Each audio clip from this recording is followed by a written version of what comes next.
කටින් නැතුව වෙන තැනකින් පිට වෙනව නම් අටපට්ටමට කියන්න ඕන. එයින් ඒ වගේ හීනි ඒව ගොඩාරියක් තියෙන හින්දා තමයි. හරිද? දැන් ධනරාජගේ දාලා ලස්සනයි. මං කිව්වේ සමහර කාලකණ්ණි ළමයි ගැන. හරි. ඇත්තටම අකුරු පිට වෙන්නේ කොහෙන්ද? ඈ? කටින් නැතුව වෙන තැනකින් පිට වෙනව නම් අටපට්ටමට කියන්න ඕන. අකුරු පිට වෙන්නේ කොහෙන්ද බං? ඈ? කටින්. අකුරු පිට වෙන්නේ කටින්. කටේ කොහෙන්ද? පෙනහළු වලට ගන්න වායු ධාරාව අපි පිට කරනවා එළියට. කොහෙන්ද? කටින්. විතරද? කටින් විතරද පෙනහළු වල ඉඳන් යන වායු ධාරාව පිට කරන්න පුළුවන් බං? අනහයිනොත් පුළුවන්. ඔව්. එතකොට අපේ හඬ පිට වෙන්නේ පුතේ කටින්. ඒකට හේතුව එදා කියලා දුන්නා. අපේ මේ උගුරේ මේ හරියේ මෙන්න මේ හරියේ බලන්න. මෙන්න මේ හරියේ තියෙනවා පොඩි ভাইබ්‍රේෂන් වෙන හරියක්. මේ ඇඟිලි දෙක තියලා නිකන් කියන්නේ චෝටි ටීච් එකේ චෝටි ටෝච් එක කියන්න බලන්න. උගුරට මෙහෙම අද ඇඟිලි දෙක තියාගෙන කියන්න. ටික හයියෙන් කියනනේ.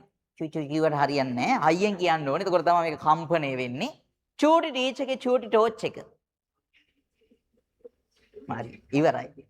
එච්චරව කියන්න යන්න ඕනේ නැහැ පුතේ. නිකන් කියනකො කක ගගඟග කක ගගඟග කියන් කක ගගඟග හරියට කක ගගඟග කට ඇරලා කක ගගඟග ভাইබ්‍රේට් වෙන්න ඕනේ ඉතින්. දොස්තර උණ බලනවා වගේ නෙවෙයි. පොඩ්ඩක් මෙතන පොඩ්ඩක් තද කරගෙන කියහන්. කක ගගඟග කක ගගඟග කක ගගඟග. සමහර යංගු මූණවල දැක්කහම කක නෙමෙයි මට කියන්න හිතෙනවා. කයන්න අයින් කළා. හරියට කියන් කක ගගඟග කක ගගඟග. පුතා මෙතන ভাইබ්‍රේට් වෙන්නේ ෆෝන් එකක් නෙවෙයි. මෙතන තියෙනවා ස්වර තන්ත්‍ර ස්වර තන්තු කියලා જાතියක්. ඇහැට පේනවද?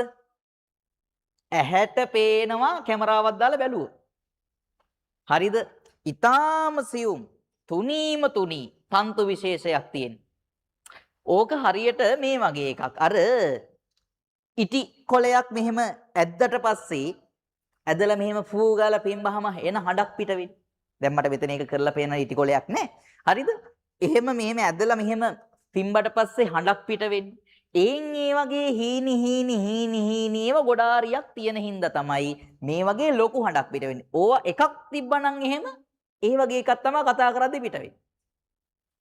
විසිල් ගන්නවා. හරිද? අරව ගොඩාරියක් තියෙනවා. ඒව අතරින් මේ පටල අතරින් යනවා පුතේ මොනවද? කුලම්. එතකොට යනකොට ගල කම්පණය වෙනවා. හරිද? මෙහෙම දැන් හිතන්නකෝ මේ තියෙන සරතන්ත්‍ර කියලා. කතා කරනකොට මෙහෙම කම්පණය වෙනවා. එක රිද්මයකට චලනයකට මෙහෙම කම්පණය වෙනවා. අධික ලෙස කතා කරන්න එපා කියන්නේ ඒකයි. අධික ලෙස කතා කරනකොට මේක කම්පණය වෙලා මහන්සි. මහන්සි වෙච්ච ගමන් ඇකිලෙනවා. ඕනෙම එකක් එහෙමනේ. මහන්සි වෙච්ච ගමන් ඇකිලෙනවා. කෙලින් කරගන්න ඊට පස්සේ ඇහෙන අමාරුවක්ද?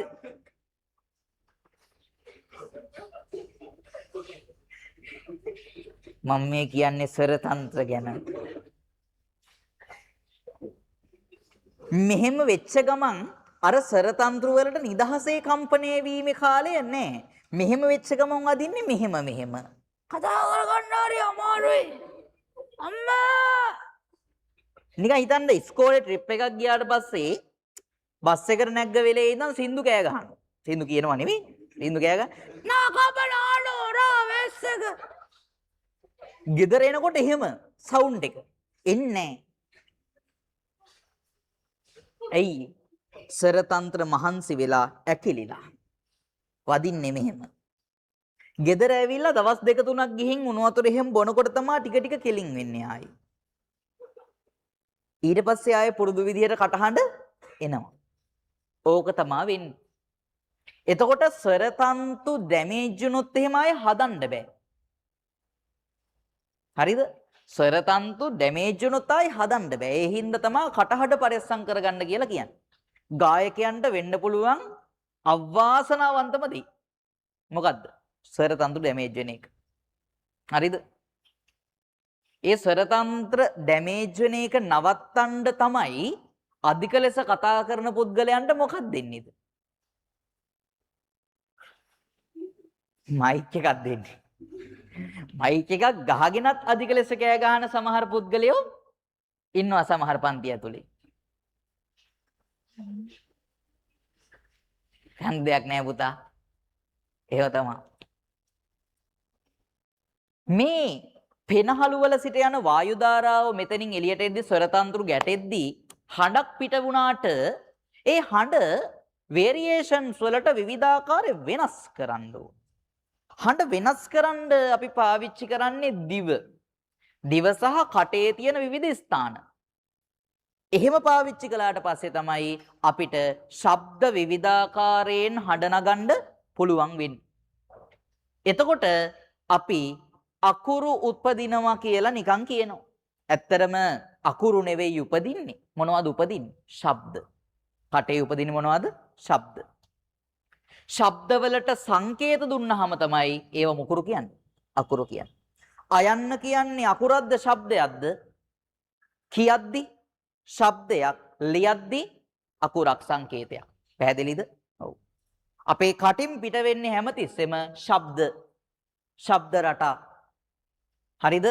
භාෂාවක් නිවැරදිව වටහා ගැනීමේදී අනිවාර්යයෙන්ම කරන්න ඕනේ ශබ්දෝච්චාරණය. මොකද්ද කරන්න ඕනේ? ශබ්දෝච්චාරණය. වෙන මොකුත්ම නෙවෙයි ශබ්දෝච්චාරණය.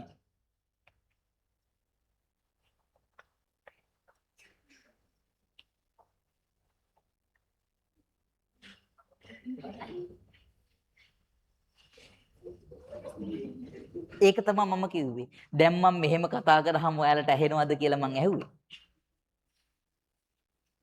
ඇයි ඒ? සද්දෙන් තමයි අපි තේරුම් ගන්න.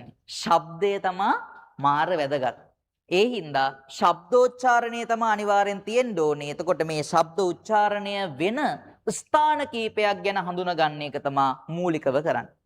A level ළමයෙක්ගේ මූලික උත්පත්ති ස්ථාන වර්ගීකරණයේදී කරන්නේ ඒකජ අක්ෂර, ද්විජ අක්ෂර කියලා දෙකකට බෙදෙනවා.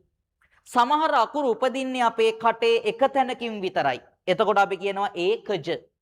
කටේ තැන් දෙකක් ඉවහල් කරගෙන උපදින අවස්ථාවලදී අපි කියනවා මොකද්ද? ද්විජ. හරිද? දැන් ඔන්න ඒකජ ටික නිකන් බලමු. අපි චිත්‍රය අඳිනවා අපේ පුරුදු විදියට.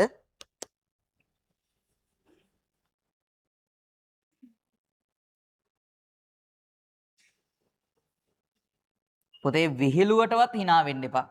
මේක මගේනේ විහිළුවටවත් මේකට hina වෙන්න එපා. මොකද ඔය කොටුවක් දීලා තියෙන්නේ මොකටද කියලා හිතන්න. හරි. හරි. විහිළුවටවත් hina වෙන්න හදන්න එපා මම මේ අඳින එකට. මොකද මං hina වෙදී ටිකක් දරුණුයි.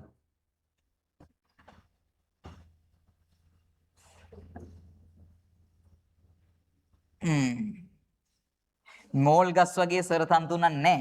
මං අර ඔයාලට පේන්න අඳින්නේ.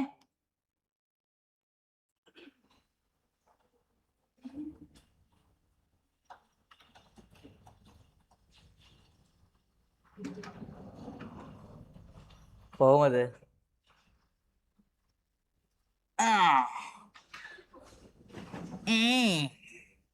එනහය උගුර කන නාසය ඔක්කොම එකට සම්බන්ධයි. මේ බෙල්ල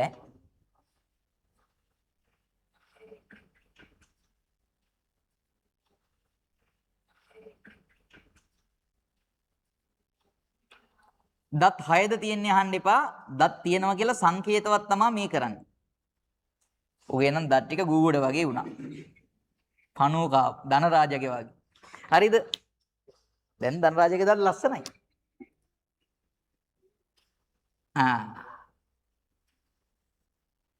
නයිස්. දැන්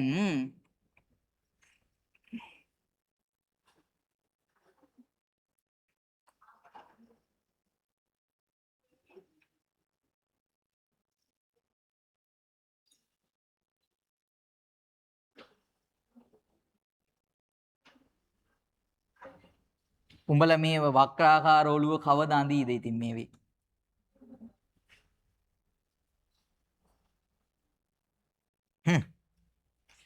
හරි.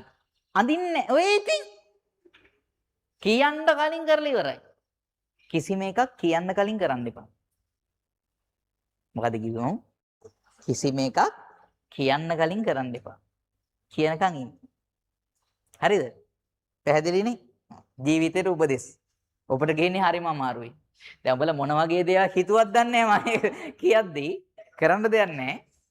මම කිව්වේ සද්දා සිතින්. මේකට කියන්නේ උගුර. උනන්දුවෙන් අහන් ඉන්න එපා. ඒක උගුරනේ. ඒකට කියන්නේ උගුරද? යකෝ එහෙම නෙවෙයි. ඉතින් මේකට කියන්නේ උගුර ඉතින් කොහොමද? අදමයි ඇහුවේ. උගුර. අන්න දැන් අහපන් උනන්දුවේ. උගුරට කියනවා අපි සංස්කෘතයේදී කණ්ඨ කියන යෙදුම. මොන්ට කණ්ඨ. කණ්ඨ ඊට පස්සේ හොඳට මතක තියාගන්න අගට ජ යන යෙදුම යොදන්නේ උපනාර්ථය ලබා දෙන්න. මොකද්ද? උපනාර්ථය ලබා දෙන්න.